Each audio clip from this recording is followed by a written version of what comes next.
নমস্কার বন্ধুরা, আবার তোমাদের ওয়েলকাম করছি তোমাদের নিজেদের ইউটিউব চ্যানেল, যার নাম এক্সপ্লোর বাকি।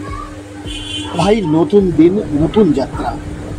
আর আজকে তোমাদেরকে নিয়ে যাবো আমি চক্রাতা থেকে ঋষিকেশ। আজ আমাদের চক্রাতার লাস্ট দিন। গত 3 দিন আমরা এই চক্রাতাতেই ছিলাম। আর ভাই, রাস্তার নজারা দেখো একবার। সবসময় বৃষ্টি হচ্ছে আর রাস্তার ধারে যে গাছগুলো আছে সবুজ লাশ গ্রিন একদম।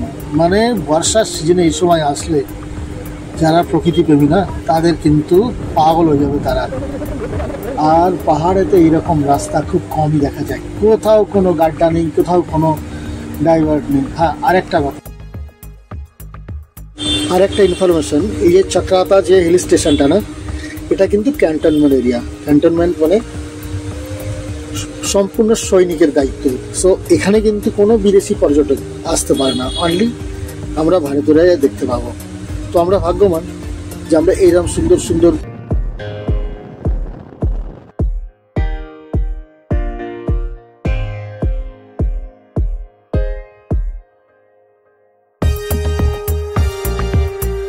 আর পাহাড়ের রাস্তা দেখো, সিঙ্গেল লেন, কিন্তু রাস্তা একদম পরিষ্কার, কোনো অসুবিধা নেই। আর রাস্তাতে পেট্রোলের কোনো অসুবিধা নেই। আর খাবারের দাবার তো কোনো, মানে পুরো রাস্তা ভর পেট্রোল মিলেগা আর ভর খাবারও পাবে।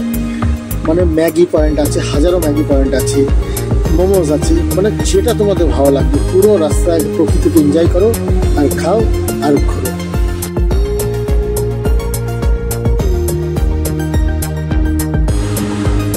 তো বন্ধুরা, আজকের যাত্রা কিন্তু খুব একটা লম্বা না, মাত্র 130 কিলোমিটার, যেটা হবে চক্রাতা থেকে ঋষিকেশ আর বায়া দেহরাদুন। তো দেহরাদুন কিন্তু একটা বিশাল বড় টুরিস্ট পয়েন্ট। সেখান থেকে কিন্তু তোমরা মাত্র 32 কিলোমিটার দূরত্বে রয়েছে মসুরি। ওখান থেকে আরও 30 কিলোমিটার আগে ধনৌল্টি। তো এখান থেকে তোমরা যদি মনে করো আরও 2-4 জায়গায় ঘুরবো, তো অবশ্যই ঘুরতে পারবে। তো আজকে কিন্তু যাওয়ার আরেকটা বিশাল কারণ আছে, তাকে একটু হাইলাইট দেখাচ্ছি। এটা সন্ধ্যাবেলা হবে ঋষিকেশের ত্রিবেণী ঘাটের আরতি। সেই আরতির একটুখানি হাইলাইট তোমাদের দেখালাম।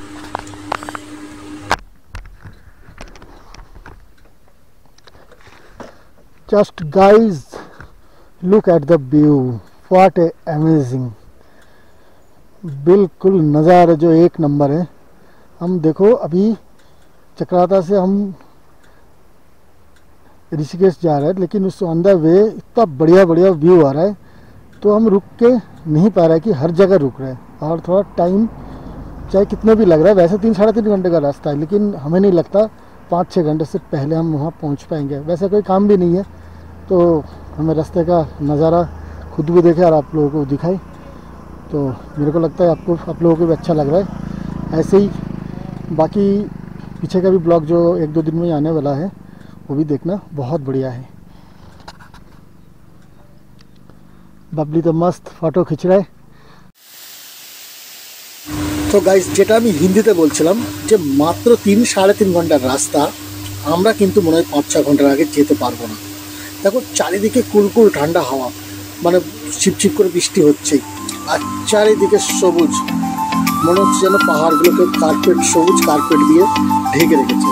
আর কিছুক্ষণ অন্তর মানে আশপাশে কখনো ঝর্ণা, কখনো কিছু না কিছু আমরা দেখতেই পাচ্ছি। তো একটা প্রকৃতি প্রেমী মানুষের কাছে এর থেকে আর কি বড় উপহার হতে পারে।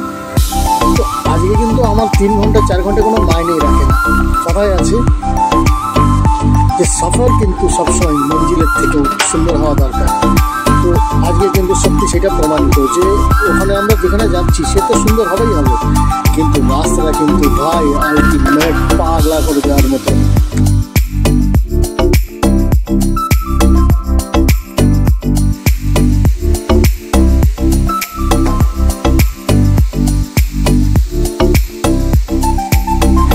আর দেখো, আমরা কিন্তু প্রায় 2 ঘন্টা আমরা চক্রাতা থেকে আমাদের যাত্রা শুরু করেছি, কিন্তু মাত্র এসেছি 130 কিলোমিটারের ভেতরে, মাত্র 30 কিলোমিটার। মানে রাস্তা তোমাকে সবসময় যেন হাতছানি দিচ্ছে যে এখানে বসো, ওখানে দাঁড়াও। আর আমরাও কিন্তু প্রকৃতির হাতছানিটা আমরা কিন্তু তাকে বরণ করে নিচ্ছি।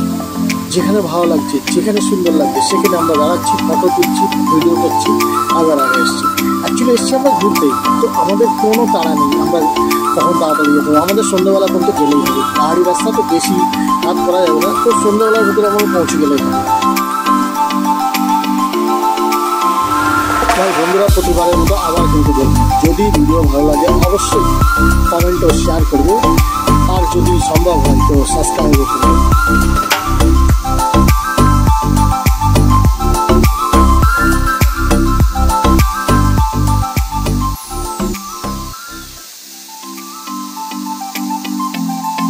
আর ভাই, তোমরা যদি এই টাইপের ভিডিও মানে অফবিট জায়গা, আনএক্সপ্লোর জায়গা দেখতে চাও তো আমার চ্যানেলটা কিন্তু অবশ্যই সাবস্ক্রাইব করো। আমি কিন্তু সবসময় অফবিট জায়গাতে ঘুরতে বেশি পছন্দ করি, যেখানে ভিড় নেই, যেখানে কিছু নেই।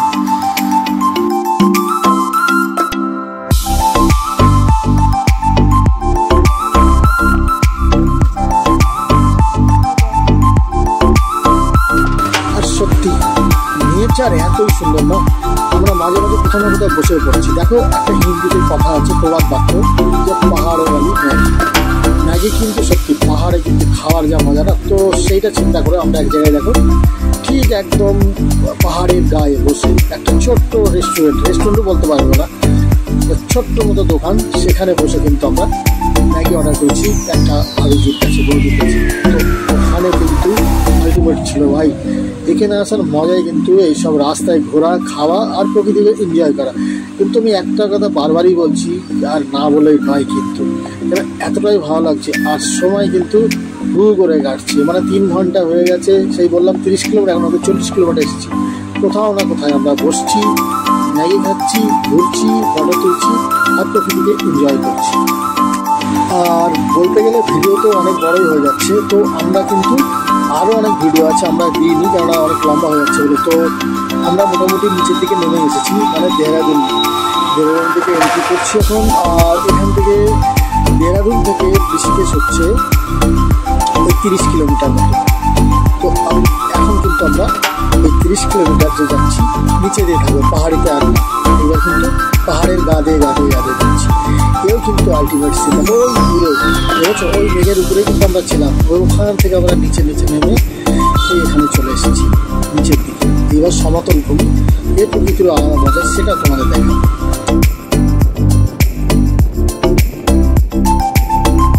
তো গাইস দেখো, আমরা কিন্তু প্রায় ঋষিকেশের আর 10-12 কিলোমিটার আগে গেছি, মানে আর 1 ঘন্টার ভেতরে কিন্তু আমরা ঋষিকেশ যাবো। আর এখন কিন্তু বিভৎস ভিড় ঋষিকেশে, কেননা এখন শ্রাবণ মাসের জল তোলা।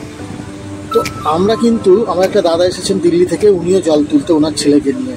তো তার একটা ব্লগ আমি বানাবো, যে হরিদ্বার থেকে দিল্লিতে কীভাবে আমরা জল নিয়ে যাই, তো সেটা দেখাবো। তো ওনাকে বলেছিলাম যে হোটেল দেখতে, এখন হোটেল পাওয়া তো প্রায় অসম্ভব ব্যাপার, মানে পাওয়া যাবে 2-3 ঘন্টা লাগবে। তো ওনাকে বলেছিলাম যে হোটেলটা দেখে রাখতে, তো উনি যে হোটেলে ছিলেন, তো সেই হোটেলেই আমাদেরও একটা হোটেল মানে রুমের ব্যবস্থা করেছে। তো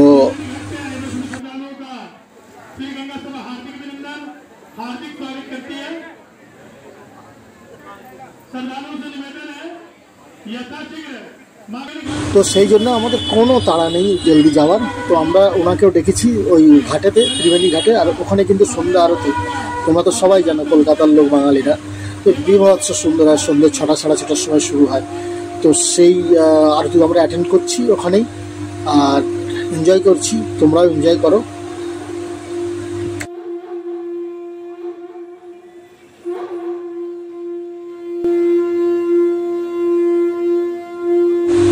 তো তোমরা নিশ্চয়ই দেখতেই পাচ্ছ, দেখো সামনে দিকে অবিরল গঙ্গার ধারা বয়ে যাচ্ছে। আর এখন বর্ষাকাল, প্রচুর বৃষ্টি হয়েছে পাহাড়ে, তো এখানেও কিন্তু প্রচুর স্রোত। তো শ্রোতাদের সবাইকে বলা হয়েছে তোমরা উপরে আসো, জলে কাউকে নামতে দেয়নি। তো দেখো, এটা উপভোগ করো। আর এখানে শঙ্কর ধ্বনি আর মন্ত্র উচ্চারণ তোমরাও দেখো, আর আমরাও দেখছি, দেখে পরে কথা হচ্ছে।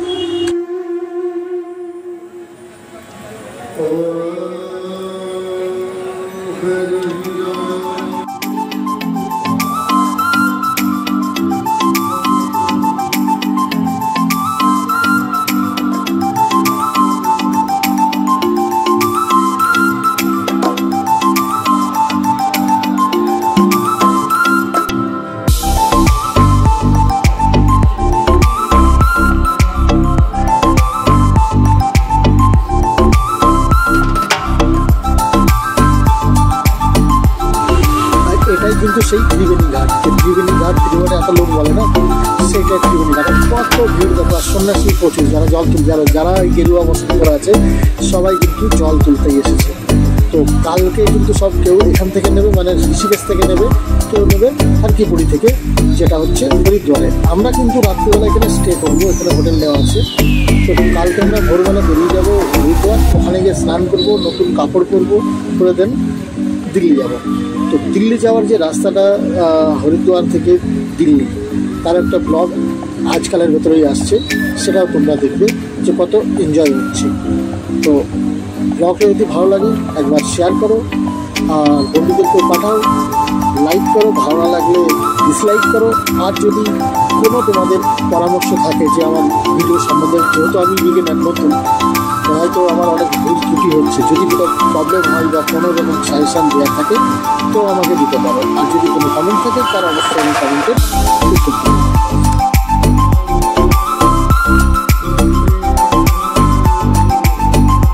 তো বন্ধুরা, আজ এই পর্যন্ত, আবার দেখা হচ্ছে আগামী কোনো ব্লগে। তো নিজের খেয়াল রাখো, আর তাদেরকে খেয়াল রাখছে, তোমাদেরকে খেয়াল রাখো। তো আজ এই পর্যন্ত। হর হর গঙ্গে, জয় ভোলেনাথ, ভোলেনাথ সবকি।